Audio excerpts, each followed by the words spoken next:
ಗಾಯತ್ರಿ ಜಪ ಮುಗಿದ ಬಳಿಕ ಎಲ್ಲಾ ಜಪಗಳು ಮುಗಿದ ಬಳಿಕನೂ ಕೂಡ 10 ಜಪಗಳಿಗೆ ಒಂದರಂತೆ ತರ್ಪಣ ಕೊಡಬೇಕು. ಗಾಯತ್ರಿ ಜಪ ಮುಗಿದ ಬಳಿಕ ಈ ಕ್ರಮ ಇದೆ. ಅದೇ ಮಂತ್ರವನ್ನ ಓಂ ಭೂರ್ಭುವಸ್ವಃ ತತ್ಸವಿತುರ್ವರೆಣ್ಯಂ ಭರ್ಗೋ ದೇವಸ್ಯ ಧೀಮಹಿ ಧಿಯೋ ಯೋ ನಃ ಪ್ರಚೋದಯಾತ್ ಅಂತ ಮಂತ್ರವನ್ನು ಉಚ್ಚರಿಸಿ ಓಂ ತರ್ಪಯಾಮಿ ಅಂತ ತರ್ಪಣ ಕೊಡಬೇಕು. ಈ ತರ್ಪಣ ಕೊಡುವುದು ಮಧ್ವಾಚಾರ್ಯರು ತಮ್ಮ ಗ್ರಂಥಗಳಲ್ಲಿ ಎಂದು ಹೇಳಿದಂತೆ ಕಾಣಿಸೋದಿಲ್ಲ. ಆದರೆ ಸತ್ಸಂಪ್ರದಾಯದಲ್ಲಿ ಅದು ಪ್ರಾಪ್ತವಾಗಿದೆ.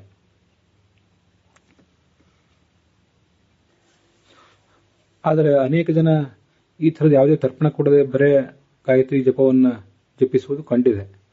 ಯಾವುದೂ ಏನು ತಪ್ಪಾಗಲಿಕ್ಕಿಲ್ಲ. ಮತ್ತೆ ಈ ಗಾಯತ್ರಿ ಜಪವನ್ನು ನಾವು ಆಚಮನ ಮಾಡದೇ ಇರುವಂಥ ನೀರಿನಿಂದ ಮೂಲಕ, ಶುದ್ಧವಾದ ನೀರಿನ ಮೂಲಕ ತರ್ಪಣ ಕೊಟ್ಟು ಮುಗಿಸಬೇಕು. ತರ್ಪಣ ಕೊಡಲಿಕ್ಕೆ ನಾವು ಆಚಮನ ಮಾಡಿದಂಥ ನೀರಾಗಿರಬಾರ್ದು, ಶುದ್ಧವಾದ ನೀರಾಗಿರಬೇಕು ಅಂತ ಅದರ ಅರ್ಥ. ಒಂದು ಸೌಟನ್ನು ತಗೊಂಡು ಕೈ ತುದಿಯಿಂದ ಕೇವಲ ಬೆರಳಿನಲ್ಲಿ ಬಿಟ್ಟು ಬಿಡುವುದಕ್ಕಿಂತ ನಮ್ಮದ್ರಿಗಿರುವಂತಹ ಒಂದು ಸುದರ್ಶನ ಅಥವಾ ಶಾಲಗ್ರಾಮ ಅದರ ಮೇಲೆ ಓಂ ತರ್ಪಯಾಮಿ ಅಂತ ಹೀಗೆ ತರ್ಪಣ ಮಾಡಿ ಅದನ್ನ ಕೊನೆಗೆ ತೀರ್ಥದ ರೂಪದಲ್ಲಿ ಸೇವಿಸುವುದು ಒಳ್ಳೆಯದು. ಅನೇಕ ಮಂತ್ರಗಳಿಗೆ, ನಾರಾಯಣ ಅಷ್ಟಾಕ್ಷರ, ಕೃಷ್ಣ ಷಡಕ್ಷರ, ನರಸಿಂಹ ಇತ್ಯಾದಿ ಮಂತ್ರಗಳಿಗೂ ಕೂಡ ಕೇವಲ ಕೈಯಿಂದ ಅರ್ಘ್ಯ ಪಾತ್ರದಲ್ಲಿ ಮುಂದೆ ನಾವು ವಿಸರ್ಜಿಸುವ ನೀರಿನಲ್ಲಿ ಅದನ್ನು ಬಿಟ್ಟು ಬಿಡುವ ಬದಲು ಶಾಲಗ್ರಾಮದ ಮೇಲೆ ಮತ್ತೆ ಮೂರ್ತಿಗಳ ಮೇಲೇನೆ ಅದಕ್ಕೆ ತರ್ಪಣ ಕೊಡುವವರಿದ್ದಾರೆ. ಹಾಗಾಗಿ ನಾವು 10 ಜಪ ಮಾಡಲಿ, 1000 ಜಪ ಮಾಡಲಿ, ಅಂತೂ ಅದರ ಫಲ ಅನ್ನುವುದು ಆ ತರ್ಪಣ ಬಿಟ್ಟ ನೀರಿನ ಮೂಲಕ ನಮ್ಮ ಶರೀರ, ಮನಸ್ಸು ಇತ್ಯಾದಿಗಳನ್ನು ಕೂಡ ಪಾವನಗೊಳಿಸಬೇಕು. ಅದಕ್ಕಾಗಿ ನಾವು ತಗೊಳ್ಳುವ ತೀರ್ಥದ ರೂಪದಲ್ಲಿ ಅದನ್ನು ಸೇವಿಸಬೇಕು ಅಂತ ಹೇಳಿದೆ. ಅನೇಕ ಜನ ಜ್ಞಾನಿಗಳಾದವರು, ಅನುಷ್ಠಾನ ತತ್ಪರರಾದವರು ಹಾಗೆ ಮಾಡುವುದನ್ನು ನೋಡಿದ್ದೇನೆ. ನಾನು ಕೂಡ ಗಾಯತ್ರಿ, ಅಷ್ಟಾಕ್ಷರ ಎಲ್ಲ ಮಂತ್ರಗಳಿಗೂ ಕೂಡ ಹೀಗೆ ಶಾಲಗ್ರಾಮದ ಮೇಲೆ ಅಥವಾ ಸುದರ್ಶನದ ಮೇಲೆ ತರ್ಪಣ ಕೊಡುವುದನ್ನ ರೂಢಿ ಇಟ್ಕೊಂಡಿದ್ದೇನೆ. ಗಾಯತ್ರಿಯನ್ನ ಸಂಧ್ಯಾವಂದನೆಗಿಂತ ಪೂರ್ವಭಾವಿಯಾಗಿ ನಾವು ದೇವ ಪೂಜೆಗಿಂತ ಪೂರ್ವಭಾವಿಯಾಗಿ ಮಾಡ್ತೇವೆ ಸಂಧ್ಯಾವಂದನದಲ್ಲಿ.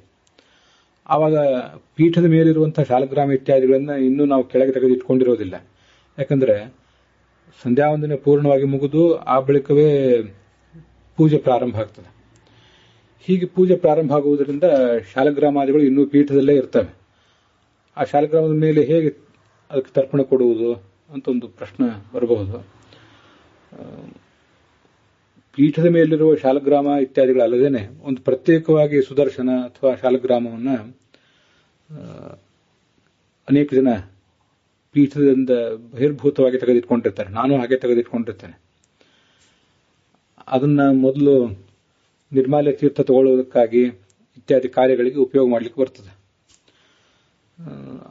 ಅಂಥ ಒಂದು ಶಾಲಗ್ರಾಮ ಅಥವಾ ಸುದರ್ಶನ ಹೆಚ್ಚು ಸುಲಭ ಆಗ್ತದೆ ಪ್ರತ್ಯೇಕವಾಗಿ ತೆಗೆದಿಟ್ಕೊಳ್ಳಿಕ್ಕೆ. ಅಂತ ಸುದರ್ಶನದ ಮೇಲೆ ಓಂ ತರ್ಪಯಾಮಿ ಅಂತ ಶುದ್ಧವಾದಂತಹ ನೀರನ್ನ ಬಿಟ್ಟು ಅದನ್ನ ಸಂಗ್ರಹಿಸಿಟ್ಕೊಂಡು ಮುಂದೆ ತೀರ್ಥದ ರೂಪದಲ್ಲಿ ಸೇವಿಸುವುದು ಹೆಚ್ಚು ಯೋಗ್ಯ. ಆಗ ನಾವು ಮಾಡಿದಂತಹ ಜಪದ ಫಲ ಅಂತ ಅನ್ನೋದು ನಷ್ಟ ಆಗೋದಿಲ್ಲ. ಪ್ರೋಕ್ಷಿಸಬಹುದು ಅಥವಾ ಅದನ್ನು ತೀರ್ಥದ ರೂಪದಲ್ಲಿ ಕೂಡ ಸೇವನೆ ಮಾಡಬಹುದು ಅಂತ ನನ್ನ ಅಭಿಪ್ರಾಯ. ಓಂ ಸವಿತ್ರೇ ನಮಃ ಸವಿತಾರಂ ತರ್ಪಯಾಮಿ ಅಂತ ಹೇಳಿ